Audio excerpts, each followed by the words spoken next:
거룩하고 복된 주일, 주의 절에 나오신 여러분들을 다시 한번 진심으로 환영합니다.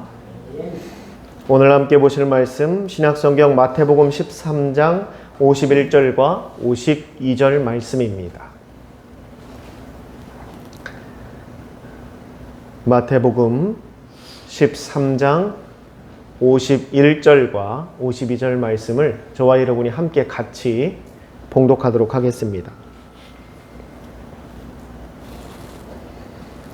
51절과 52절 말씀 같이 읽겠습니다. 시작. 이 모든 것을 깨달았느냐 하시니 대답하되 그러하오이다. 예수께서 이르시되 그러므로 천국의 제자된 서기관마다 마치 새 것과 옛 것을 그 곳간에서 내오는 집주인과 같으니라. 아멘.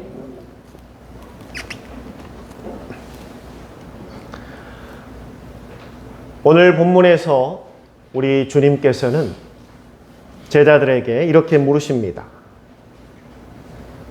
타우타 판타, 순이의 나이. 우리말로 풀이하면 이 모든 것을 깨달았느냐라는 질문입니다. 예수님께서는 제자들에게 이 모든 것을 너희가 깨달았느냐라고 묻고 계십니다. 과연 예수님께서는 무엇을 깨달았느냐고 지금 묻고 계시는 것일까? 우리가 함께 본 이 마태복음 13장은 성도 여러분들께서도 잘 아시는 것처럼 예수님께서 천국을 비유로 말씀하신 곳입니다. 마태복음 13장에는 예수님께서 무려 6번에 걸쳐서 천국에 관한 비유의 말씀을 하고 계십니다. 그래서 마태복음 13장을 우리가 일반적으로 천국장이다라고 부르는 이유가 바로 그겁니다. 성경 어느 곳에서도 예수님께서 이처럼 구체적으로 또 많은 수로 천국에 대한 비유의 말씀을 하신 곳이 없습니다. 유일하게 이 마태복음 13장이 예수님께서 천국에 대한 가장 많은 말씀과 비유를 전하고 계십니다. 아마 여러분들께서도 이 비유의 말씀들을 아마 들으면 금방 떠오르실 겁니다. 첫 번째로 예수님께서는 4가지의 땅에 대한 비유와 그곳에 씨를 뿌리는 비유를 말씀하셨습니다. 어떤 씨앗은 길가에, 어떤 씨앗은 얕은 돌밭에, 또 어떤 씨앗은 가시떨기에, 또 어떤 씨앗은 좋은 땅에 뿌려졌다라고 말씀하셨습니다. 이것은 천국의 복음, 예수 그리스도의 복음이 여러 곳에 전파되고 또한 전해지는 것을 비유로 말씀하신 것입니다. 또한 두 번째로 겨자씨와 누룩에 대한 비유를 말씀하셨습니다. 마치 천국은 겨자씨와 같고 작은 누룩과 같다. 처음에는 정말 보잘것없이 작은 것이지만 결국 그것이 큰 숲을 이루고 크게 성장한다라는 것. 마치 천국은 그것과 같다라고 예수님은 비유로 말씀하셨습니다. 또한 세 번째로 가라지의 비유를 말씀하셨습니다. 마지막 때 가라지를 구분하여 그것을 불에 태우게 된다. 천국과 함께 임할 심판에 대해서도 말씀하셨습니다. 또한 밭의 감추인 보화, 또 천국은 좋은 진주와 같다라고 말씀하셨습니다. 그리고 마지막으로 6번째, 바다에 친 그물에 잡힌 물고기에 대한 비유를 말씀하셨습니다. 그물에 물고기가 많이 잡혔는데 그 어부가 이제 그 잡은 물고기 중에 좋은 물고기는 그릇에 담고 못된 물고기는 버렸다라고 말씀하고 있습니다. 물고기 중에 좋은 물고기가 있고 못된 물고기가 있나 싶습니다. 그런데 예수님께서는 그렇게 말씀하셨습니다. 그물에 물고기가 잡혔는데 좋은 물고기는 선별해서 그릇에 담고 못된 물고기는 버렸다라고 말씀하고 있습니다. 마찬가지로 여기서 말하는 좋은 물고기는 천국에 가게 되는 것이고 못된 물고기는 가지 못하게 된다는 것을 비유로 말씀하고 있습니다. 이처럼 마태복음 13장에는 무려 6번에 걸쳐서 예수님은 천국에 대한 비유의 말씀을 전하셨습니다. 그리고는 제자들에게 묻습니다. 타우타 판타 수니에나이. 이제 너희가 그 천국에 대한 이야기를 들었으니 이 모든 것을 이제 너희가 깨달았느냐라고 묻고 있으신 겁니다. 제자들은 51절에 예수님의 말씀을 듣고 대답합니다. 예, 예수님. 제가 이제 깨달았습니다. 알아들었습니다. 예수님께서 무엇을 말씀하셨는지 제가 알겠습니다라고 그들이 대답하고 있습니다. 그러자 예수님께서는 예수님의 말씀을 깨달았다고 말하는 그 제자들을 향해 52절에 이렇게 말합니다. 너희는 천국의 제자된 서기관이다 라고 말하고 있습니다. 참 특이한 표현입니다. 천국의 제자까지는 우리가 익숙하고 많이 들어서 알겠는데 천국의 제자된 서기관이라고 예수님 말씀하고 있다는 겁니다. 이때 당시에 서기관들은 종교 지도자층에 속한 사람들입니다. 일반적으로 서기관들이 하는 역할은 하나님의 말씀, 구체적으로 율법에 대해서 잘 알지 못하는 백성들에게 하나님의 말씀인 그 율법을 해석해 주는 역할들이 바로 그들이 주로 했던 일입니다. 그런 일을 할 때 무료로 봉사하지 않습니다. 그 대가를 받고 또 어느 정도의 수수료를 받아서 그걸로 생활했던 사람들이 바로 서기관들입니다. 그런데 이 문제가 생깁니다. 어떤 사람 간에 서로 간에 시비가 생겼습니다. 과연 하나님의 말씀 율법에서는 그걸 어떻게 규정하고 있는지를 서기관에게 와서 묻습니다. 그런데 그 대답이 공정하게 하나님의 말씀에 정확하게 해석으로 풀이해 주어야 하는데 어느 정도의 인맥이나 또는 뒷돈을 받는다든지 이러한 것으로 그 해석에 자신의 생각을 집어넣어 변질시켰다라는 겁니다. 그래서 자신과 좀 관계가 있고 또는 돈을 좀 더 많이 준 사람에게 유리하도록 말씀을 해석했다라는 겁니다. 그런데 백성들은 그걸 모릅니다. 왜? 율법을 가까이 할 수 없기 때문에. 모든 말씀과 율법을 해석할 수 없기 때문에 그냥 서기관들이 해주는 말을 곧이곧대로 믿었습니다. 그게 하나님의 말씀이니 하고 믿었다라는 겁니다. 그런데 결과적으로 어떻게 됩니까? 하나님의 뜻과는 전혀 다른 모습으로 전해지게 되었다는 겁니다. 어쩌면 정말 이 시대 목사들도 서기관 같은 사람들이 아닌가 싶습니다.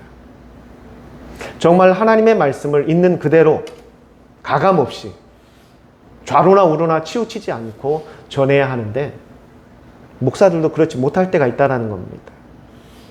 자신의 감정에 따라 또 친분에 따라 또 자신의 정치적인 성향에 따라 말씀이 자꾸 바뀝니다. 하나님의 뜻과는 무관한 해석을 합니다.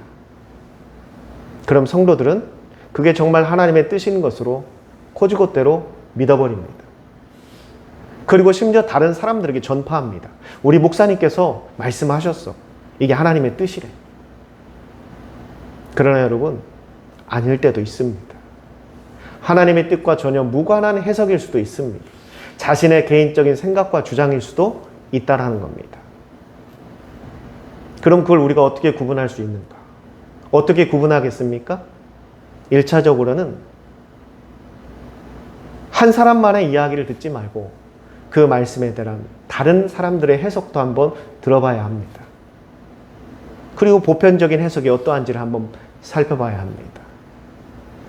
그리고 두 번째로 여러분들 스스로가 말씀을 가까이 해야 합니다. 그때 당시 유대인들이 백성들이 서기관들에게 속았던 이유는 무엇이냐? 율법을 가까이 할 수 없었기 때문에 속았습니다. 그냥 서기관들이 해주는 말을 그대로 믿었습니다. 옳을 것이라고 생각했습니다. 그러나 여러분들 모두에게 적어도 그리스도인이라면 집에 가면 성경책 한 권씩은 다 있을 겁니다. 성경을 자주 보십시오.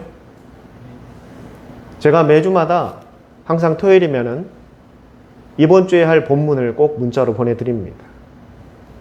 적어도 한 번은 읽고 오라고, 그리고 한번 생각해 보라고, 여러분들이 그 시간을 주기 위해서 제가 그걸 꼬박꼬박 사역하면서 항상 여러분들에게 보내고 있습니다. 여러분들도 말씀을 자주 읽으셔야 합니다. 가까이 하세요. 뭐 주석서까지 사서 살펴보라고는 하지 않습니다. 하나님의 말씀을 자주 읽다 보면 성령께서 깨닫게 해주시는 것들이 있습니다. 그걸 통해 여러분들도 이제 말씀을 구분할 수 있는 사람들이 되어야 합니다. 그저 맹목적으로 믿고 따르는 사람들이 아니라 정말 하나님의 말씀과 그 뜻이 무엇인지를 분별할 수 있는 사람들이 되어야 한다는 겁니다. 다시 오늘 본문으로 돌아옵니다. 서기관들은 그런 사람들입니다. 그런데 오늘 예수님께서는 제자들을 향해 뭐라고 말씀하십니까? 너희는 천국의 제자된 서기관이다. 그럼 그때 당시 백성들이 서기관의 그 횡포와 그들의 잘못을 전혀 몰랐을까요? 아닙니다. 어느 정도는 알고 있습니다. 짐작하고 있습니다. 그래도 어쩔 수 없기 때문에 넘어가고 있는 모습들이었습니다. 그런데 예수님은 지금 제자들을 향해 서기관이다라고 말씀하고 있습니다. 왜 그러셨을까? 결코 긍정적인 표현이 아닌데 왜 예수님은 천국의 제자된 서기관이다라고 말씀하셨을까? 그것은 지금 그 시대에 있는 서기관들의 부정부패와 잘못을 빗대어 말씀하시거나 그것을 부각시키기 위해서 말씀하신 것이 아니라 정말 서기관이 무엇을 해야 하는지를 명확하게 다시 한번 정립할 필요가 있어서 예수님은 제자들을 서기관이라고 부르셨습니다. 그럼 서기관이 정말 가장 해야 될 중요한 일은 무엇이냐? 그것은 하나님의 말씀을 제대로 가르치는 겁니다. 그게 서기관들이 해야 될 가장 중요한 책무입니다. 자신의 생각과 자신의 사상과 자신의 철학을 집어넣는 것이 아니라 정말 하나님께서 온전히 전하고자 하시는 말씀을 가감없이 그대로 가르치는 게 바로 서기관의 사명인 것입니다. 그래서 예수님께서는 그 제자들을 향해 너희들은 천국의 제자된 서기관이다 라고 말씀을 하신 것입니다.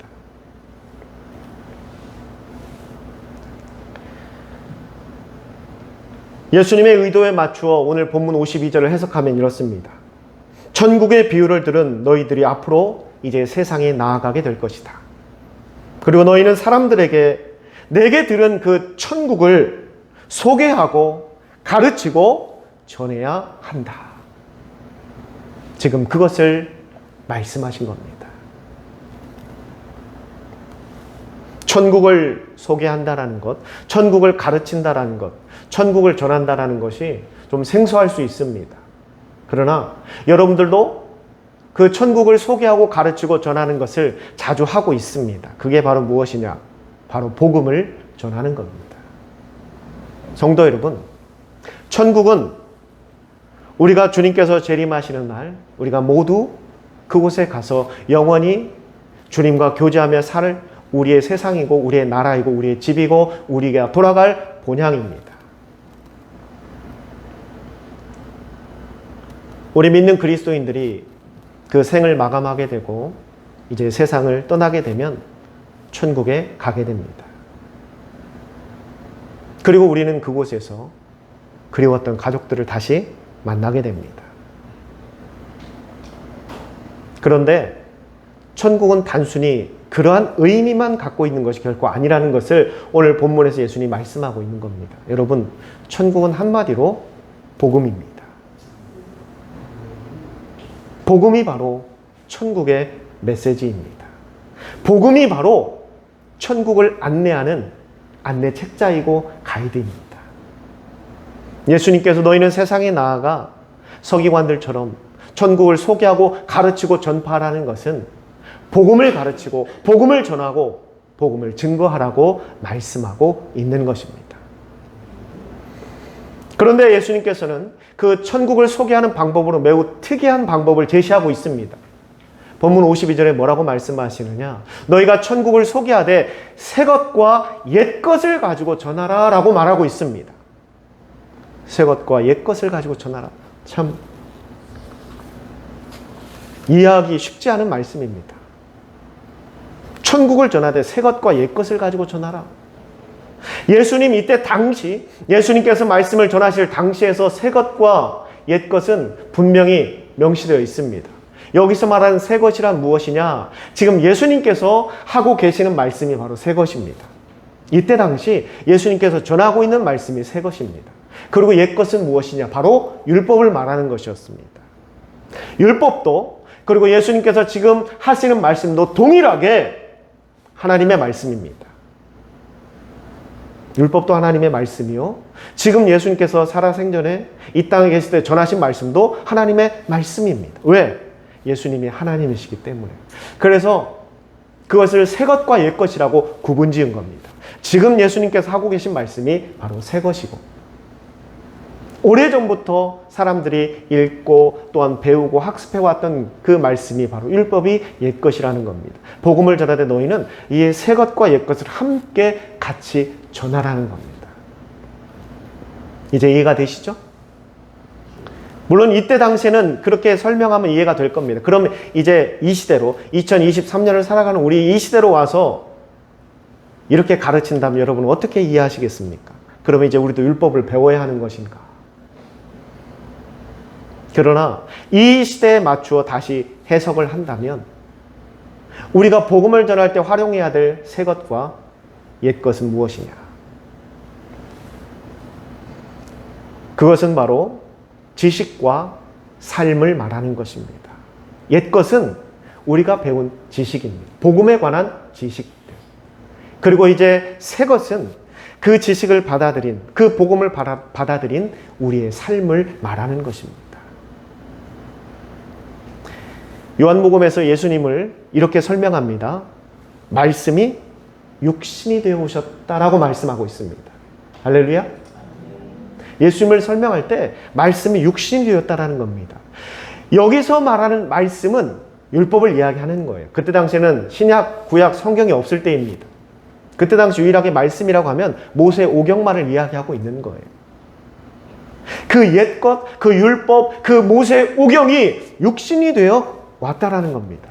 그동안 우리가 파피루스에 적혀있는 글씨 또는 양피지에 적혀있는 글씨, 이 글로만 읽었던 하나님의 말씀, 글로만 배웠던, 지식으로만 배웠던 하나님의 말씀이 이제 내 삶의 현장에 나타난 겁니다. 그분이 누구시다? 바로 예수 그리스도라는 겁니다. 예수님은 그 하나님의 말씀을 삶을 통해 직접 드러내셨어요. 직접 보여주셨습니다. 그래서 이 시대에 말하는 새 것과 옛 것은 바로 우리가 알고 있는 복음에 대한 지식이 옛 것이고, 새 것은 그 지식을 받아들인 우리의 삶이 바로 새 것이 되는 것입니다. 복음을 전하되 그저 지식을 전달하는 것에만 열중하지 말라라는 겁니다. 그것에만 최선을 다하지 말라라는 겁니다. 내가 복음에 대한 지식을 전달하는 것이 복음을 전하는 전부라고 여기지 말라라는 겁니다. 주님께서 말씀하시는 복음을 전하는 참된 모습은 지식과 함께 그 복음을 소유한 나의 삶을 함께 증거하라는 겁니다. 복음은 그렇게 전해져야 하는 겁니다. 그럼 우리가 보여야 될 삶은 어떠한 삶을 말하는 것인가? 예수님께서는 이미 사실 그 전에 그 삶에 대해서 이미 다 말씀하셨습니다. 어디에서 말씀하셨느냐? 바로 마태복음 13장이 나오는 천국의 비유를 통해서 예수님은 우리가 앞으로 보여야 될 삶의 모습을 말씀하셨습니다. 마태복음 13장에는 무려 6가지의 천국의 비유가 나옵니다. 첫째는 여러분들 잘 아는 4가지의 밭과 그곳에 뿌려진 씨앗이 나옵니다. 다 제각각인 장소들이 등장합니다. 그리고 그곳에 좋은 곳에 떨어진 씨앗도 있다라고 말합니다. 성도 여러분, 우리가 복음을 들고 나아갈 때는요, 늘 좋은 밭만 만날 수 없습니다. 복음을 전할 때 가시밭을 만날 때도 있어요. 정말 나는 순수한 마음으로 사랑하는 마음으로 복음을 전하는데 오히려 그것을 감사하게 받아들이는 것이 아니라 가시가 되어 나에게 비난하고 나를 공격하는 사람을 만날 수도 있다는 겁니다. 그럼 어떻게 해야 될까요? 아이고야, 이 사람은 안 되겠구나. 이 사람은 지옥으로 낙점받은 사람이구나. 포기해야 되겠습니까? 그래도 전해야 합니다. 사실 이 네 가지의 밭과 이 뿌려진 씨앗의 비유는 좋은 밭만 찾아다니라는 말씀의 뜻이 아닙니다.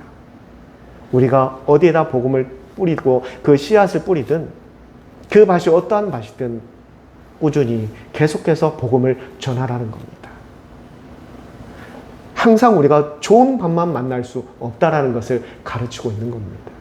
다시 말해 늘 내 삶 속에서 복음을 전하는 것이 우리의 습관이 되어야 한다는 것을 그 삶으로 증거하라는 것을 말씀하고 있습니다. 두 번째, 겨자씨와 누룩의 비유가 있습니다. 천국은 겨자씨와 같고 누룩과 같아. 처음에는 보잘것없이 작은 것이지만 그게 나중에 숲을 이루고 거대해지고 커진다. 그럼 이것은 과연 우리의 어떠한 삶을 말하는가? 성도 여러분, 우리가 복음을 전할 때 우리의 말과 우리의 행동으로 복음을 전해야 된다고 말씀했습니다. 그런데 우리가 복음을 전하고자 하는 그 대상이나 그 그룹이나 단체나 세상과 사회 가운데 우리가 하는 말 한마디, 우리가 하는 행동 하나가 바로 겨자씨이고 바로 누룩이라는 겁니다. 너무 가볍게 여기고 너무 쉽게 여기고 그저 대충 아무렇지 않게 한 우리의 말 한마디와 우리의 행동이 오히려 안 좋은 큰 악영향을 일으킬 수 있다는 것을 말하고 있습니다. 작은 나의 말, 작은 나의 행동을 주의하고 조심하라는 겁니다. 우리가 일반적으로 말을 많이 하다 보면 실수를 할 때가 있습니다. 그렇죠? 왜 실수를 할까요? 그건 말 가운데 쓸데없는 말들이 많기 때문입니다. 우리 말하는 거에 대해서 가르치고 또 거기에 관련된 책을 보면 항상 공통적으로 지적하는 게 있습니다. 그건 말이 많으면 분명히 실수한다.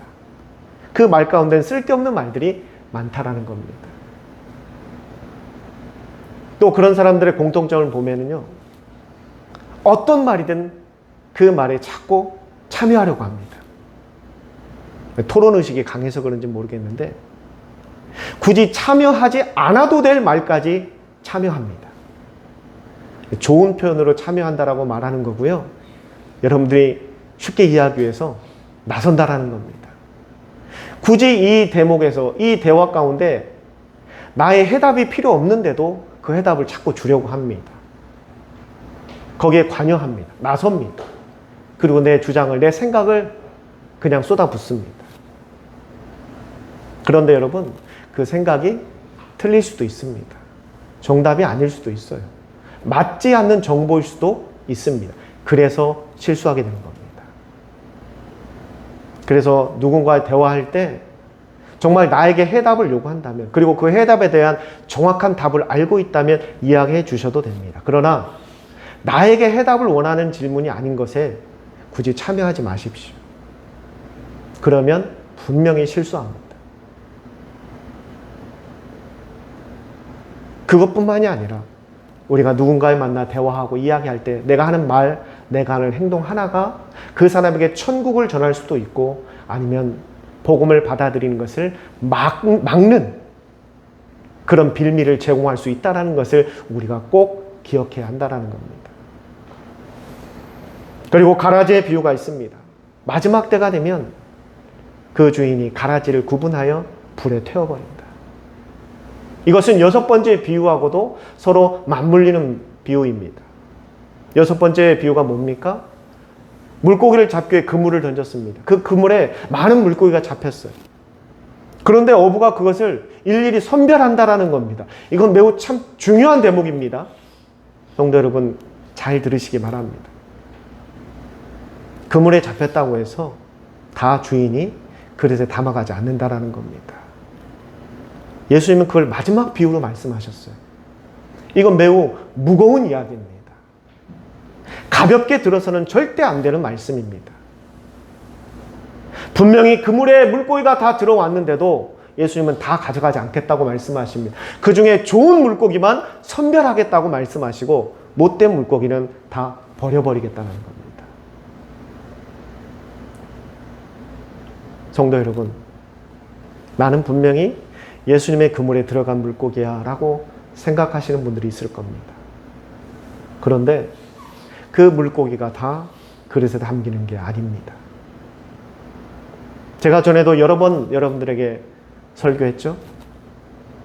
의외로 정말 구원받을 사람이 그리 많지 않을 수도 있다라는 것. 우리가 다 교회 나가고 신앙생활하면 다 구원받았겠지라고 생각할지 모르겠지만 의외로 그냥 구원받았다라는 착각으로 살아가는 사람들이 있을 수도 있습니다. 근데 정말 무서운 건 뭔지 아십니까? 그걸 마지막 때가 돼야 안다라는 거예요. 내가 구원받지 못했다라는 거. 그리고 그때는 돌이킬 수 없습니다. 천국에 가지 못해요. 나는 분명히 신앙생활 했고, 나는 예배에도 출석했고, 나는 침례도 받았고, 나름대로 종교 활동에도 열심히 참여했고, 교회 활동에도 열심히 참여했고, 나는 직분도 받았으니까 당연히 예수님과 함께 손잡고 천국 들어갈 거라고 생각하는데 마지막 때가 되면 깨닫게 됩니다. 그게 아니었다라는 거. 그럴 수도 있다라는 걸 지금 오늘 마지막 비유로 예수님이 말씀하고 있는 겁니다. 그러면서 네 번째, 다섯 번째, 그럼 내가 정말 구원받은 사람인가? 그걸 어떻게 알 수 있을까를 밭에 감추인 보화와 좋은 진주로 설명하고 있는 겁니다. 그 보화를 얻기 위해 모든 것을 버려 밭을 삽니다. 그 진주를 얻기 위해 다른 것을 다 포기할 수 있다는 겁니다. 무엇을 가진 사람이? 천국을 소유한 사람이. 여기서 말하는 천국이 바로 복음을 말하는 겁니다. 정말 내 안에 복음이 있고 그 복음으로 구원의 확신이 있다면 세상에 하나님보다 더 귀한 게 없다라는 거예요. 세상에 천국보다 더 좋은 게 없다라는 겁니다. 그것을 위해서라면 내가 다른 걸 포기할 수도 있다라는 거예요. 다른 걸 버릴 수도 있다라는 겁니다. 그런데 그러한 상황이 나에게 놓여졌을 때 내가 만약에 망설여진다면, 내가 하나님을 선택하기 위해서, 내가 천국을 선택하기 위해서 내가 무엇인가를 포기하고 내려놔야 하는 그 순간에 다다랐을 때 내가 망설이거나 주춤하거나 또는 포기하지 못하게 된다면 과연 나는 좋은 물고기인가 못된 물고기인가 한번 고민해 봐야 한다는 겁니다. 예수님은 그걸 지금 말씀하셨어요, 비유로. 분명한 구원의 확신이 있고 분명한 구원을 소유한 자는 절대 그 밭에 감추어진 보화를 얻기 위해 자신의 것을 포기하는 것을 망설이지 않는다라는 겁니다. 주춤하지 않는다라는 거예요. 생각하지 않는다라는 겁니다. 그 앞에 일도 고민하지 않는다라는 겁니다. 그런데 자꾸 고민이 됩니다. 하나님 앞에 나아가는 게 고민이 돼요. 신앙생활하는 그 자체가 고민이 됩니다. 걱정이 됩니다. 근심이 됩니다. 과연 나는 좋은 물고기인가? 아니면 버려질 못된 물고기인가? 그걸 한번 돌아보라고 예수님은 마태복음 13장의 마지막 비유를 이 그물에 담긴 물고기의 비유로 설명하고 있습니다. 그럼 우리가 이 땅에 보여야 될 구원받은 자의 삶은 과연 무엇일까? 그 해답을 지금 예수님은 이 6가지 비유로 다 설명해 주셨습니다. 그리고 예수님께서 제자들에게 묻습니다. 다우라 판타 수레의 나이, 너희들이 정말 천국을 깨달았느냐?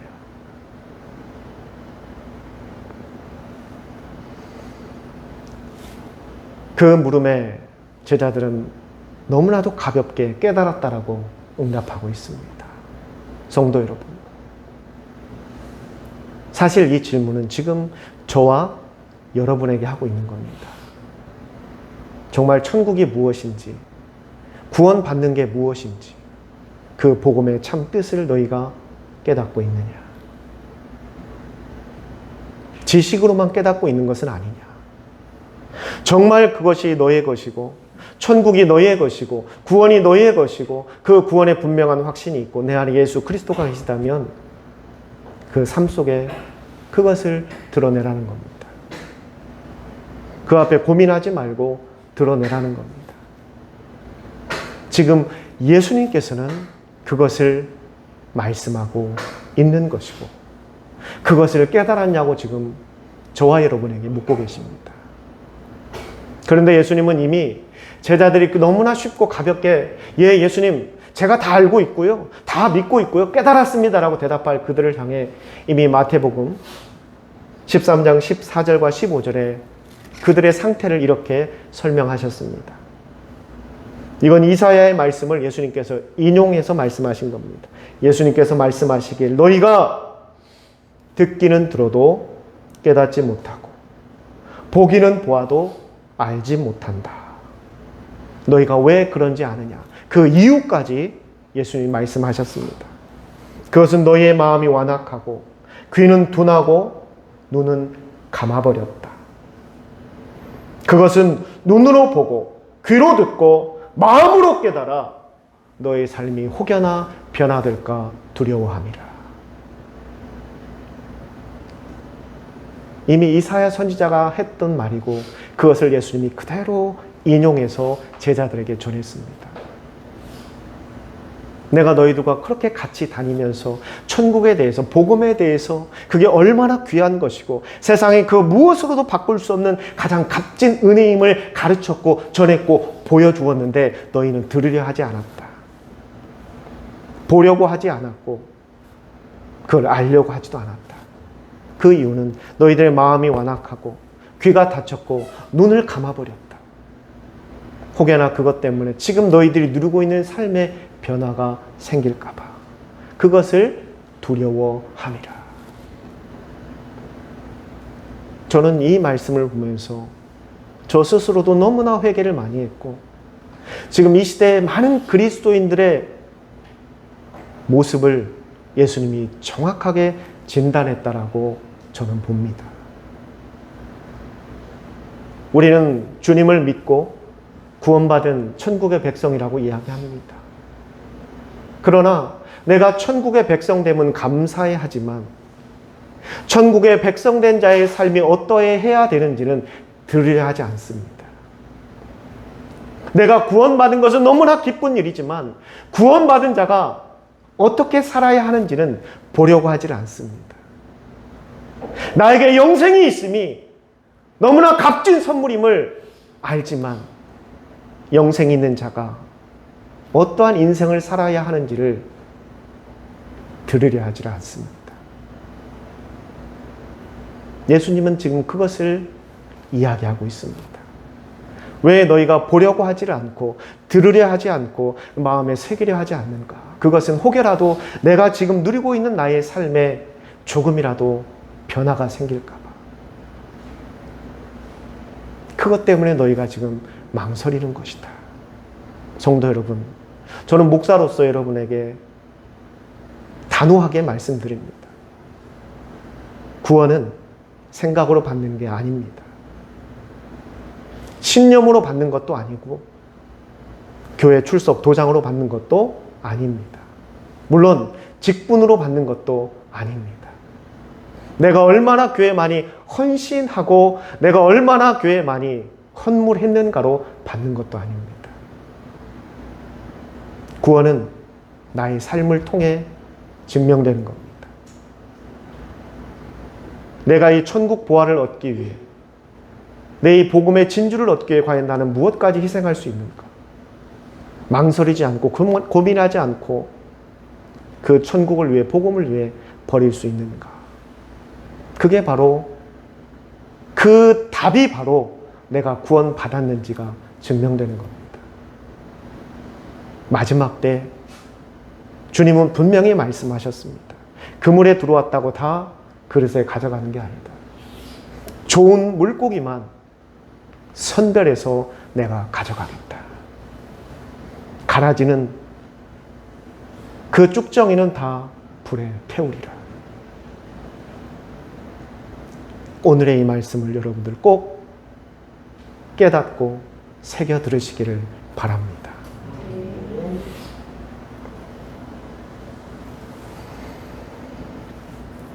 주님께서는 저와 여러분에게 묻습니다. 너희가 이 모든 것을 깨달았느냐?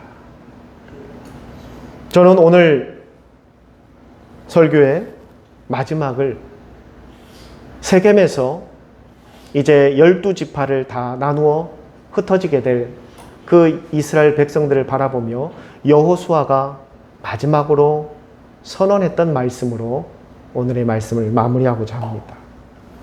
여호수아 24장 15절에 이렇게 말하고 있습니다. 그동안 힘들고 어려웠던 많은 전쟁을 다 승리로 이기고 이제 그 지파가 각자 분배받은 땅을 향해 나아가게 됩니다. 이제 더 이상은 여호수아와 함께하지 않고 각자 지파가 흩어져 살게 될 겁니다. 그들을 이 세겜 골짜기에 다 모아놓고 여호수아가 마지막 설교를 합니다. 그게 바로 여호수아서 24장의 설교입니다. 그리고 설교 마지막 결론에 여호수아는 이렇게 말합니다. 여러분이 하나님을 섬기고 하나님으로 백성으로 살아가는 것이 그저 내 삶에 좋은 것 같지 않다라고 여긴다면 그저 여러분들이 믿는 세상을 향해 나아가십시오. 그러나 나는 죽는 그 순간까지 여호와를 섬기며 살겠습니다. 이게 여호수아가 떠나는 그 백성들에게 마지막으로 전했던 말씀이었습니다. 오늘의 이 설교를 듣고 깨달음이 있는 분들은 그 깨달음 앞에 순종하십시오. 그럼에도 전혀 깨달음이 없다면 여러분들 기도하시기를 바랍니다. 정말 내가 구원받은 자가 확실한지, 정말 나는 천국에 갈 수 있는 자가 확실한지 기도하시기 바랍니다.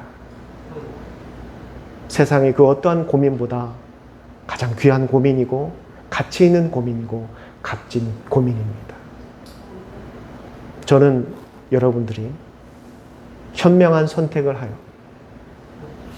정말 천국을 소유하고 구원받은 차로 다 주님 만나는 그날 주님 손잡고 천국에 가기를 소망합니다. 기도하겠습니다. 귀하신 아버지 하나님, 오늘 예수님께서는 우리가 가야 될 천국에 대해서 말씀하셨습니다. 그리고 그것을 비유로 통해 자세하게 설명하셨습니다. 그리고는 제자들에게 묻습니다. 이제 너희들이 이 천국을 제대로 깨달았느냐? 제자들은 너무나 가볍게 깨달았다라고 고백하고 있습니다. 주님, 과연 우리는 어떠합니까? 우리에게 임한 구원이 내가 정말 천국의 백성인지, 내 이름이 정말 생명책에 기록되어져 있는지 과연 무엇으로 알 수 있겠습니까? 주님은 오늘 말씀을 통해 말합니다. 지금 네가 살아가는 그 삶이 바로 증거라고. 네가 말하는 말이 증거이고 너의 생각이 증거라고 분명히 말씀해 주셨습니다.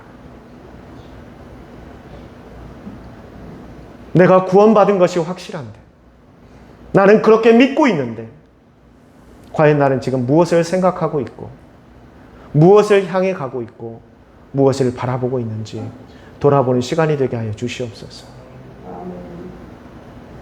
주님, 저를 양일 침례교회 목사로 보내주심을 감사합니다. 그리고 저에게 막중한 사명을 주심을 알고 있습니다. 우리 양일 침례교회 성도들 단 한 사람도 저들 천국에 가지 못하는 사람들이 없도록 도와주시옵소서. 모두가 구원받도록 하나님 인도해 주시고 저들이 지식의 구원이 아니라 저들의 삶의 구원이 이루어지게 하여 주시옵시고 그 확신을 갖고 살아가는 우리 모든 성도들이 될 수 있도록 하나님 도와주시고 주장하여 주시옵소서.